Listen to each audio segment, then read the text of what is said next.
Nosso corpo ele é formado por 100 trilhões de células, né? Sendo que, na verdade, os nossos órgãos corporais, o corpo da gente, tem 10 trilhões de células. Os outros 90 trilhões de células são de microbiológicos, ou seja, microbios, micróbios, pequenos seres biológicos, muito mesmo pequenininhos, que são os protozoários, os vírus, as bactérias, né? Então, cada um de nós é um universo à parte em que esses seres vivem. E qual é o detalhe aqui? O detalhe é que essa coisa é assim, ou seja, a vida que surgiu se organizou a partir, primeiro, desses pequenos seres, e depois é que ela foi obrigando a esses pequenos seres a se unirem para formar corpos mais complexos, ou seja, seres que eram unicelulares antes terminaram sendo unidos à força porque nenhum vírus se abraça ao outro. A reprodução deles é assexuada no sentido de que eles clonam a eles mesmos, né? Eles copiam o código genético que tem e se divide em mais dois outros seres. Mas algo no universo, na evolução biológica, fez com que esses seres unicelulares fossem forçados a conviver e, assim, dizendo de forma simples, surgiu os seres pluricelulares, surgiu o neocórtex, e daqui é que surgiu o FOXP2, que é o gene que permite o ser humano imaginar símbolos e assim falar. E assim poder pensar. Mesmo quando a gente não fala abrindo a boca no sentido oral para todo mundo escutar, mas nós estamos pensando usando o quê? Palavras. É como se a gente estivesse falando mentalmente. Isso só é possível devido a esse gene FOXP2. Qual é o detalhe? O detalhe é que tudo isso se constrói a partir desses microseres. Enquanto a gente está aqui conversando, a cada segundo, cerca de 3.600 espécies de vírus diferentes tentam penetrar nas células do nosso corpo. Por quê? Porque o vírus ele só se reproduz e organiza a sua vida quando ele se hospeda numa célula. Então, a vida é assim. Se um Deus maravilhoso, plenamente organizado, perfeito em seus atributos, só tinha essa forma de criar a vida, algo de muito errado existe. Ou na conceituação que fazemos de um Deus perfeito, ou da forma como a vida se expressa. Então, existe um conjunto que a ciência ainda procura descobrir a quantidade de espécies de vírus distintos que moram na nossa sobrancelha, na axila, na dobra aqui do braço, nessa parte do nariz, aqui dentro, entre as unhas, entre os dedos. Em cada lugar do nosso corpo tem espécies distintas desses microseres. Eles convivem numa boa entre eles e com o nosso corpo. O nosso corpo tem mecanismos de trabalhar isso aí. Mas qual é o detalhe? De vez em quando vem um Covid da vida e é terrível, infecta realmente as células do corpo e promove, inclusive, a morte. Então, apesar da gente achar a nossa vida extremamente complexa e bonita, mas se a gente tivesse outro tipo de lente no olhar e olhássemos uns para os outros, não iria rolar nem beijo na boca, nem paquera, namoro, transa, a gente não iria se reproduzir. De tão pavoroso é, de fato, o nosso corpo. Mas as coisas são assim.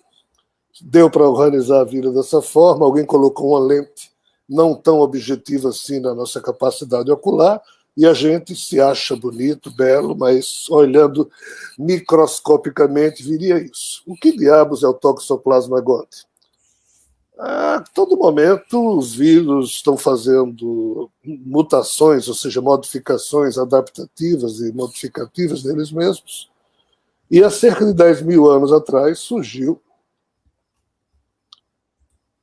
10 milhões de anos atrás, desculpem, surgiu essa família de vírus que a gente está chamando Toxoplasma gondii. E surgiu exatamente nos Estados Unidos da América, a ciência conseguiu rastrear isso aí. E qual é o detalhe desse vírus? Né?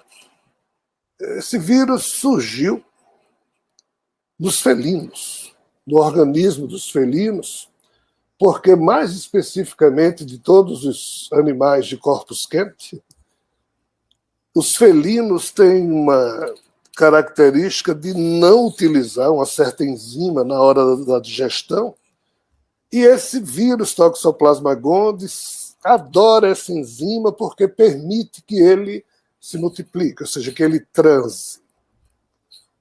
Então, o ciclo da vida do Toxoplasma gondii é sempre estar num corpus de felinos, para que, quando eles se alimentam, essa enzima fica lá disponível para eles, e aí é hora do banquete, é hora do bacanal, como a gente quiser imaginar. Isso é ciência. Só que os felinos fazem xixi, fazem cocô, espalham vírus por todo canto, e esses vírus ocupam todos os corpos, mas o sonho de qualquer vírus, Toxoplasma gondii, é ir para dentro de um corpo de um felino. Entender, se nós conseguirmos entender isso até aqui, aí começa a história. Que história? A história de que esses vírus que não estão no corpo de um felino, o que diabos esses vírus inventaram, e tudo que eu estou falando aqui é ciência. Quando eu deixar de falar de ciência, eu digo, a partir de agora, vamos extrapolar aqui e deixar o lado científico de lado. O que esses vírus promoveram de mutação neles mesmos para dar um jeito de ir para dentro de um corpo de um felino para poder encontrar tal gordura, tal enzima, e ali se saciar. E, do jeito que a gente quer ir para o paraíso, os Toxoplasma gondii querem ir para dentro do intestino de um felino. Em termos de quantidade, esses vírus perceberam que não é leão, não é tigre, não é onça. O felino mais presente na Terra é o gato. Né? Então, eles começaram a criar 1001 maneiras de ir para o gato. Qual é o detalhe? O detalhe é que o gato, quando faz xixi, a urina solta um odor nada agradável, e o rato, quando sente o cheiro dessa urina, o rato corre para longe, porque o gato vai querer comer o rato.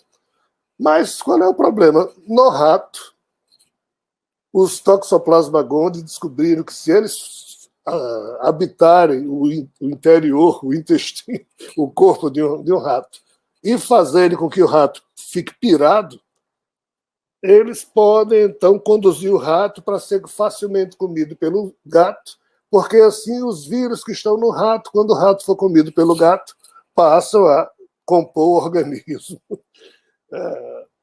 do gato e encontrar tal gordura, tal enzima. Então, ao longo desses 10 milhões de anos, o que é que os cientistas perceberam? Que esses vírus fizeram com que os ratos, ao sentir a urina do gato, em vez de isso ser registrado pelo tálamo, que os mamíferos têm, uma espécie de central, uma antena que detecta tudo, os sentidos do corpo físico estão percebendo, né? Então, os ratos sempre identificaram aquele odor daquela urina como sinal de perigo. Mas o Toxoplasma gondii fez com que diversas gerações de ratos fossem confundindo aquele cheiro com uma satisfação que o rato sente, promovido por hormônios produzidos a partir da amígdala cerebral, obviamente vinculado às glândulas do corpo. Então, os Toxoplasma gondii fizeram um truque no psiquismo dos ratos, fazendo com que os bichinhos, em vez de, ao sentir a urina do gato, como eu disse, correr para longe, ficar ali pensando que a fêmea está se aproximando, porque, ao sentir a urina do gato, eles sentem um prazer pré-sexual. Então, o ratinho, em vez de correr, fica ali feito um abestalhado, o gato vem e come, e assim os Toxoplasma gondii, dentro daquele ratinho, vão agora para o corpo do gato e vão se saciar. Ou seja, eles piraram os ratos, esses vírus conseguiram modificar o psiquismo perceptivo e evolucionista, da evolução dos ratos, para poder ir lá para o corpo do gato, que é o que eles querem. Isso não é ficção, isso é ciência. Os cientistas detectam isso, mas não entendem o porquê. Aí o que é que os cientistas também perceberam? Que cerca de 60% a 70% dos seres humanos têm um bocado de Toxoplasma gondii dentro do corpo. E eles foram fazendo pesquisas da forma mais estranha possível. Tipo, 300 pessoas se suicidaram. As 300 tinham Toxoplasma gondii, ou seja, esse vírus estava atuando no corpo das pessoas cujo psiquismo... acidente de trânsito, pessoa nervosa, quem tinha acidente de trânsito com certas características de discernimento, tirocínio afetado na hora da direção, tinha Toxoplasma gondii. Eles foram percebendo que diversas doenças e diversos problemas de degeneração, uma série de doenças no ser humano, o Toxoplasma gondii estava presente. Então a pergunta é, se a coisa está desse jeito, se os Toxoplasma gondii conseguiram fazer isso com os ratos, porque tinham esse objetivo, o que diabo será que eles estão fazendo com o corpo da raça dos seres humanos? Qual é o objetivo deles? Então ninguém tem essa resposta. Mas a pergunta do nosso irmão César é: quem é que está por trás do campo morfogenético, dos campos mórficos, ou seja, de que campo quântico for, já que cada espécie viva, né, tem uma ligação com um campo que marca e coleciona todas as marcações comportamentais de todos os membros daquela espécie. Né? E nos livros que eu produzo, nas palestras que eu faço, eu apresento a relação nada agradável, nada simpática entre mentes não humanas situadas num universo paralelo ou em regiões astrais meio que complexas, e a vinculação desses seres com os campos mórficos relacionados às espécies animais da Terra. Então, por isso que o nosso irmão colocou essa pergunta. Vamos, então, à resposta. Não é fácil e não é conveniente, mas, assim, a resposta a esse tipo de pergunta ela é tremendamente complexa. Aí saímos da ciência agora a gente para com a ciência, e é um campo altamente especulativo, na base da experiência pessoal. Né? Então, o que é que eu diria para vocês? Primeiro eu vou ter que dar o exemplo que eu sempre utilizo quando reflito sobre isso. Nos anos 60, os cientistas japoneses, o Japão é um arquipélago formado por centenas de milhares de ilhas, algumas pequenininhas, outras maiores e outras gigantescas, né? Mas os cientistas estudavam lá uma espécie de macaco que estava espalhada em 3, 4, 5, 10 ilhas. Então, diariamente, eles iam no bote, jogavam batata na areia, aí os macaquinhos dessa ilha A pegavam a batata, fugiam de areia, comiam. Eles chegavam na ilha B, jogavam as batatas, a mesma coisa, ilha C, e assim eles faziam isso diariamente. Um belo dia, quando eles jogaram batata na ilha A, uma pequena fêmea dessa espécie de macaco, pegou a batata, mas antes de comer, ela foi e lavou a batata na água do mar. Era uma ilha, então ela estava na beira-mar, e depois comeu. E o cientista percebeu e anotou, disse, coisa estranha, uma fêmea da espécie e tal, antes de comer a batata, que ela sempre comeu, mas hoje ela resolveu primeiro tirar a areia lavando a água do mar. No outro dia, quando eles chegaram na ilha A, eles perceberam que vários macacos, antes de comer a batata suja de areia, lavavam, ou seja, passaram a imitar a macaquinha que havia feito isso sozinha.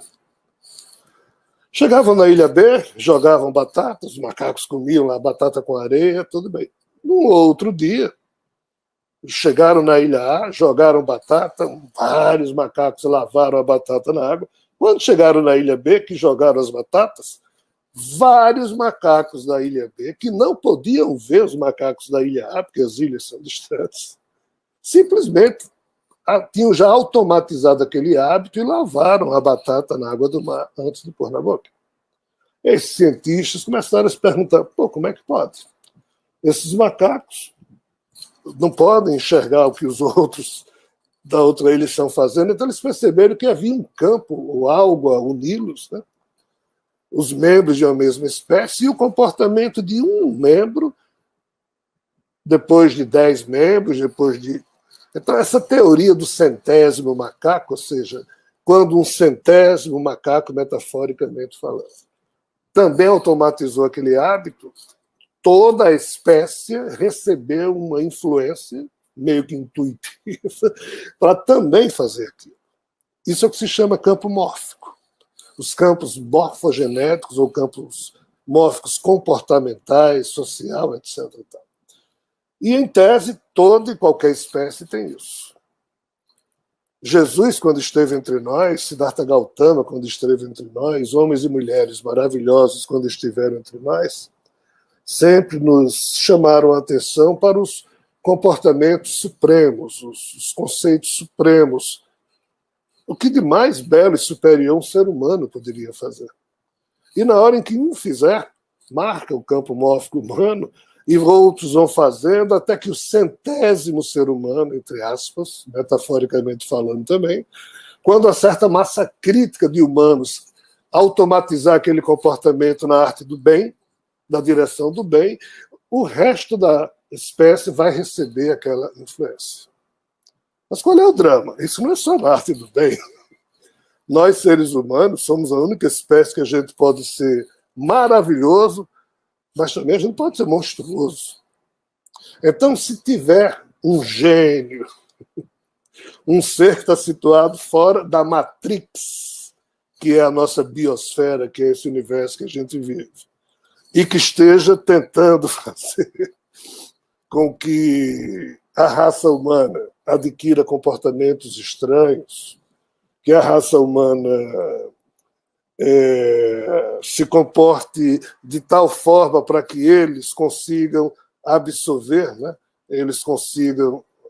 Laerte, cartunista brasileiro, ficou alguns dias agora na UTI devido à Covid-19, e quando ele saiu, ela deu a entrevista dizendo que ela se sentia, durante a Covid, como se um extraterrestre estivesse sugando as suas forças o tempo todo.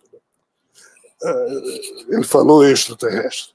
Mas se a gente pudesse substituir isso por extrafísico, ficaria ainda mais sofisticada a situação.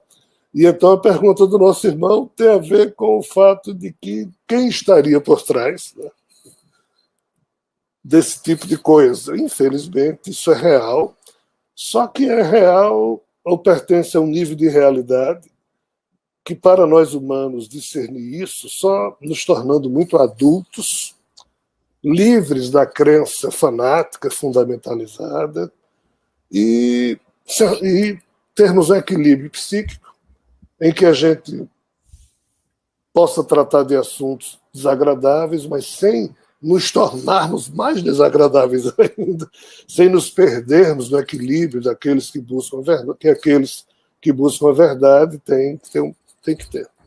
Então, eu só posso dizer o seguinte, pelo que eu imagino saber, infelizmente, de fato, existe poder, entidades que usam seu poder mental para tentar ainda conduzir a humanidade por caminhos, e o ser humano que age no primeiro impulso, que age sempre por paixão, que acha-se automaticamente vinculado a uma religião, a um partido político, a alguém de quem ele é fã, ou isso, aquilo, seja lá que diabo for, alguém que age no primeiro impulso, que não tem a prudência de, antes de agir, olhar a situação, analisar a situação através de diversos ângulos, né?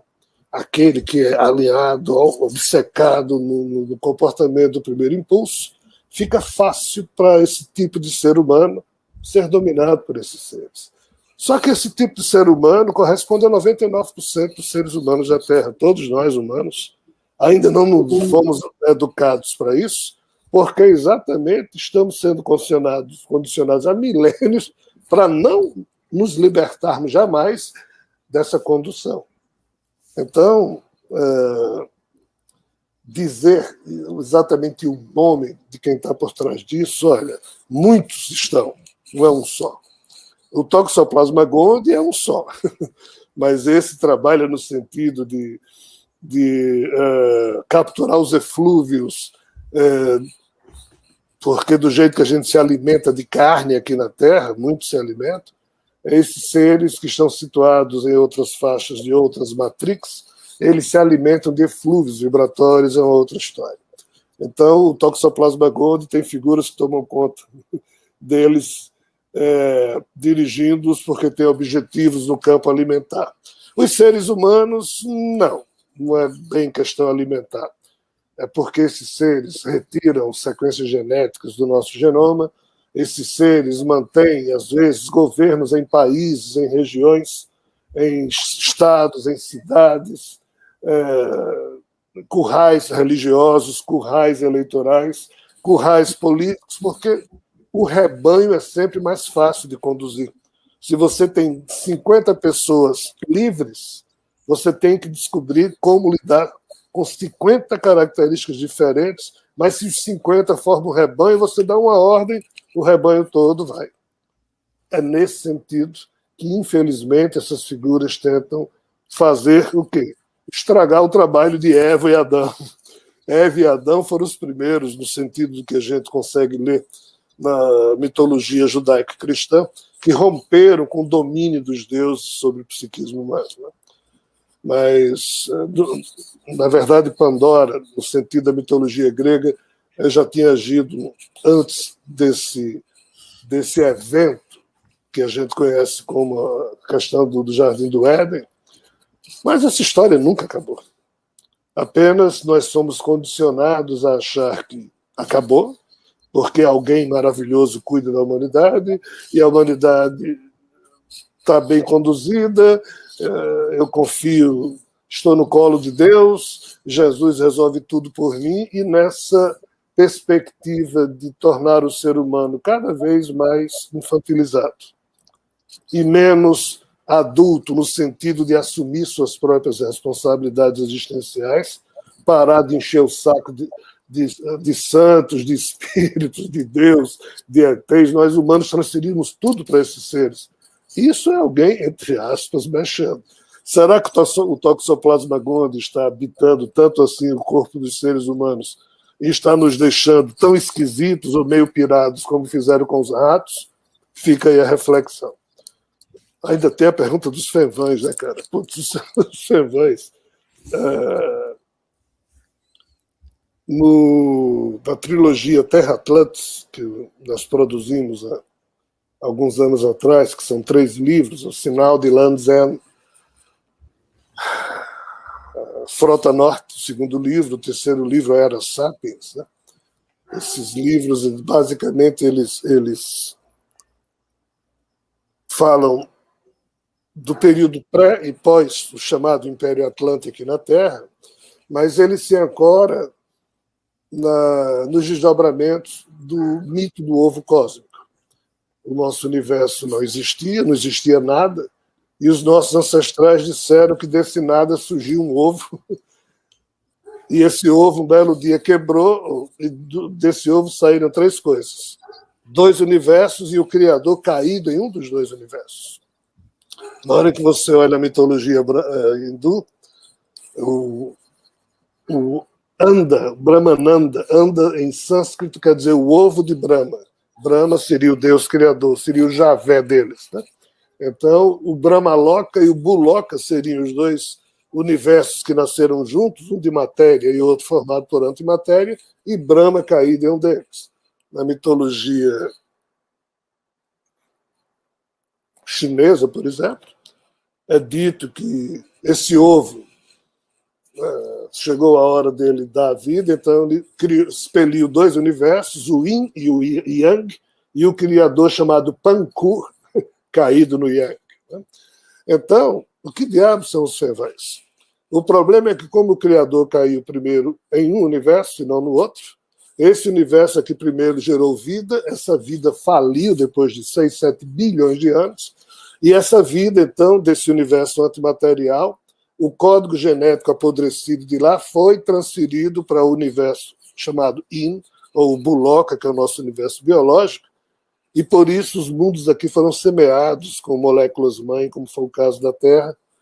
Então, os Fenvais seriam a raça de seres que foram criados para serem os hospedeiros desse tipo de código apodrecido que de lá, do universo vizinho, foi jogado para cá na tentativa de semear vida.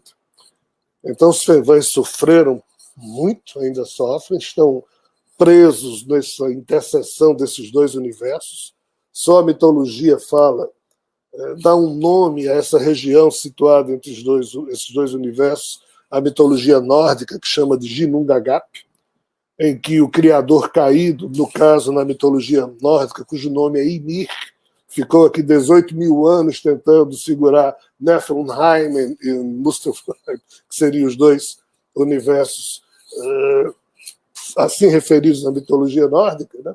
Mas depois de 18 mil anos ele não aguentou e o corpo dele, de um gigante chamado Ymir, se decompôs e semeou a vida nos universos. Então, assim, os Fenvais foram os desgraçados astronautas interdimensionais gerados para tentar ser o hospedeiro de um vírus que trazia o código genético apodrecido desse universo vizinho para o nosso. O Covid-19 é resultado disso. Nós somos resultados disso. Então, é algo que ainda está em andamento. Um projeto que foi produzido lá nesse universo para mandar a vida para cá, se um dia eu puder concluir o livro que se chama Projeto Tal, conta exatamente isso. Mas isso é assunto para muita loucura. É conveniente dizer para vocês, tudo que eu estou falando aqui deve ser tomado com uma certa prudência, não como verdade, mas como semente para a gente refletir. Tá? Todo mundo que até hoje produziu revelações junto aos seres humanos ficou dizendo isso é verdade, é verdade, é verdade, é verdade, é verdade, e o pior é que não é. Mas em torno de cada verdade dessa aí surgiu uma religião, e as religiões disputam entre elas, matam uns aos outros, porque pretendem ter a verdade e acusam os outros de não terem essa verdade. O que nós estamos fazendo é uma coisa meio desagradável. Esses livros da revelação cósmica e essas centenas de palestras que já estão disponíveis aí, que a gente tem feito a pedido de alguns seres e amigos, meio que desmascara isso aí.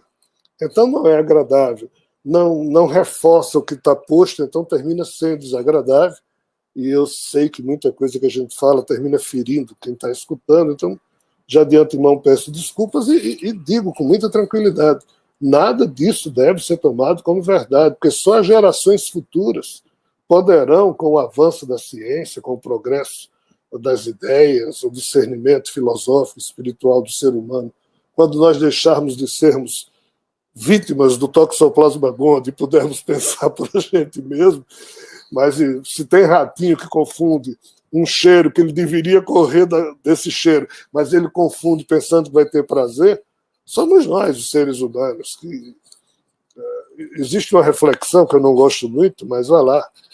Os escravos eles foram convencidos de que estavam levando uma boa vida, quando, na verdade, eles estavam sendo só escravizados.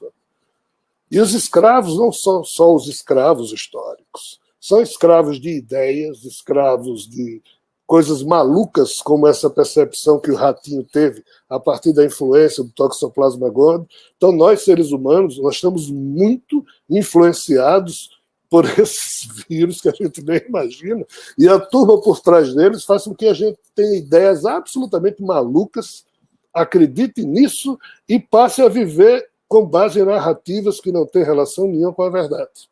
Aí aqui implica em quê? Em que você acredite no que está sendo dito, nas narrativas que as pessoas criam e passam a defender como verdade. Não é essa a minha proposta, muito pelo contrário. Minha proposta é: não acredito em porcaria nenhuma, nem nisso que eu estou falando. Verifique por você mesmo. Então, os livros da revelação cósmica são chatos por isso, porque não são agradáveis. Você não lê esse livro e diz: ah, que maravilha. Não, putz, será? Ou então você já rejeita, ataca a pessoa que escreveu, tudo bem, eu sei que faz parte, não há nenhum problema. Mas ainda assim eu digo: prudência. Não é para ser tomado como verdade o que a gente está falando aqui. É só para a gente refletir, mas isso só serve para gente adulta. Quem prefere ter a pílulazinha azul da crença, levar a sua vida com base naquilo que acredita, maravilha, siga adiante. Cada ser humano tem o seu tempo.